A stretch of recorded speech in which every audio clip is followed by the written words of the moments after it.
ماں کے کہنے پر بیوی کو طلاق دے دی، والد کے کہنے پر بیوی کو طلاق دے دی۔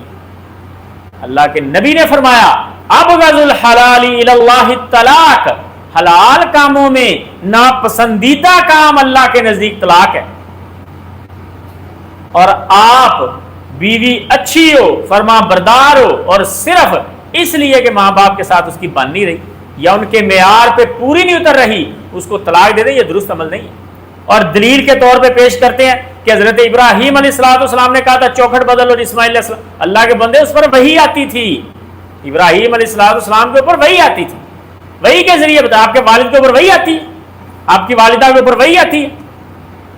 یہ بات یاد رکھیں،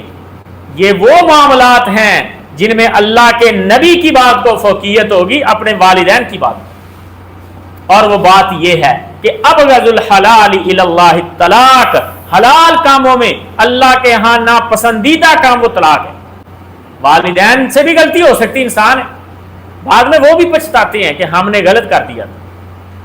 تب سوچا تھا کہ شاید پھر رشتہ ہو جائے گا، پھر کوئی بیوی مل جائے گی، عورتوں کا کیا، پاؤں کا جوتا ہے، یہ ہے وہ ہے، جہالت والی باتیں۔ لیکن حضرت صاحب بعد میں پتہ چلتا ہے کہ جب اللہ کی کسی دی ہوئی نعمت کی ناقدری کی جائے، اور بیگم نعمت ہے، یہ بات یاد رکھیں،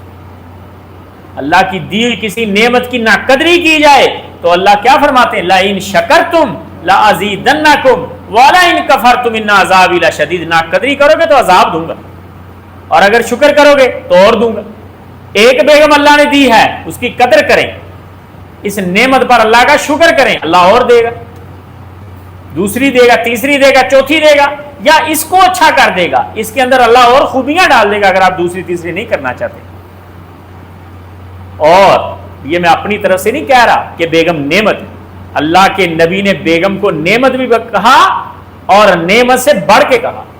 نبی علیہ السلام نے فرمایا کیا میں تمہیں بتاؤں نا کہ دنیا کے خزانوں میں سے سب سے بہترین خزانہ کون سا ہے؟ صحابہ نے کہا بتائیں حضرت جی،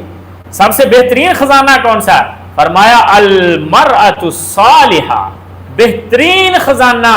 وہ نیک عورت ہے۔ نیک عورت کو اللہ کے نبی نے خزانہ کہا ہے، نعمت کہا ہے، تو اس نعمت کی قدر کریں۔ اس وجہ سے جذبات کے اندر آ کے کہ میری والدہ نے یہ کہہ دیا، یا میری جناب والد صاحب نے یہ کہہ دیا، پھپھو نے یہ کہہ دیا، خالہ نے یہ کہہ دیا، میری بہن اور بھائی نے یہ کہہ دیا، تو بیوی کو طلاق، تو ذرا صاحب یہ ناقدری ہے۔